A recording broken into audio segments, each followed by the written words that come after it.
everyone. My name is Priya Lumberg, and I'm an actress and a model in Thailand. That's what I do. I struggle with introducing my occupation to people because it makes me nervous. I like to watch people's reaction. I either get a weird smirk, or I can tell they're thinking, yeah, is that what you do? Or especially abroad, people who don't know who I am, they're like, seriously? You paying your bills okay? But when I was at NIST, my name was actually Natai Lumberg. I'm the girl with the hair covering my face. So I have no idea why I chose that hairstyle for my yearbook photo. Thankfully, I dress a little bit better now. My experience at NIST was a little bit different to everyone else. That's why I'd like to share it. I can tell you that most of you in here don't realize how fortunate you are to be able to receive an education that is not only a quality and professionally organized education, but also a beautiful multinational, multicultural education. Just look around us. How many nationalities do you see? How many languages do we speak between us? We are taught not only to embrace this naturally, but to grow from it. Prevalent global issues such as racism, we would never even understand. And I think that's a beautiful thing, and that's something that you will have to keep with you for the rest of your life. My time at NIST was not the easiest time, I'd have to admit, and me coming up here to talk about it isn't the easiest thing for me. I started acting and modeling at the age of 14 in year 8. I was spotted at a mall on Sukhumvit, and I later signed my contract 2 months after. My parents had no idea what would transpire for the next 10 years, but they were supportive of my career path and my education.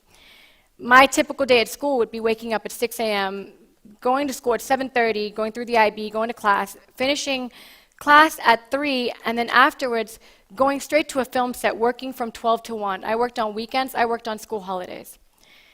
High school was lonely for me. It stressed me out a lot. I was envious of my friends. I wished I could do things without being in the spotlight, making mistakes like normal teenagers could. But looking back in hindsight, I couldn't be more thankful for that opportunity, because it taught me to exercise strong self-discipline from a very young age.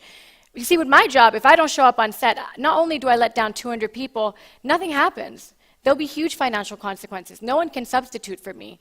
If I'm sick, they have a saying in my job, unless you're dead, you better show up. So, and trust me, I've had an IV taken out of my hand and dragged back on set when I was dying. So, yeah, the cons of my job. But I'd like to say that NIST was so supportive.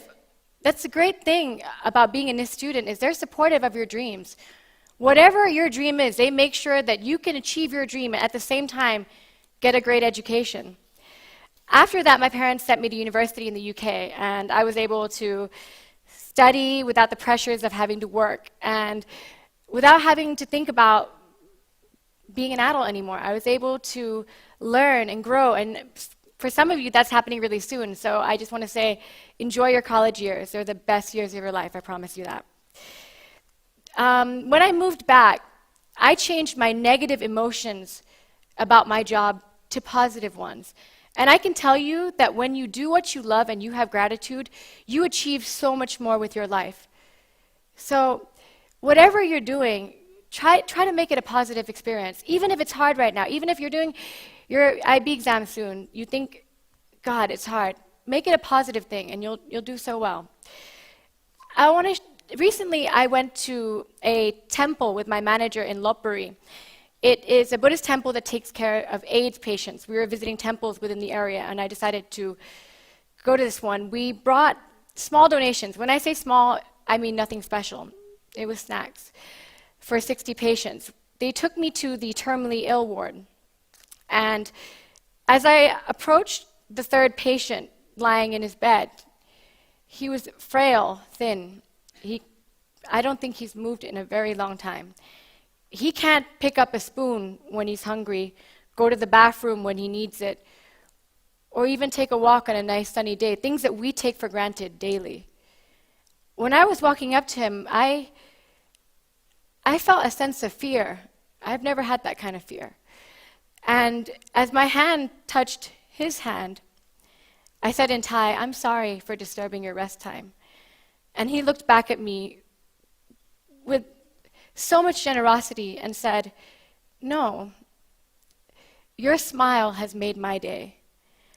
I held back my tears because I thought, God, everything that I looked and reflected in my life that I thought was so important all comes down to nothing. In a split second, he changed my life.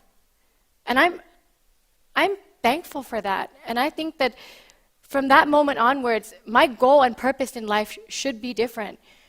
We shouldn't not only just chase success, chase money. That's what I do, but I think life, there's so much more to it. I think giving back to the community is something that we should all do. And it doesn't have to be about money. It doesn't have to be something big. It could be something small, even doing something nice to your neighbor. I'm not here to tell you I'm perfect. I'm not a saint. Trust me, if you've seen the Thai tabloids, you'd know.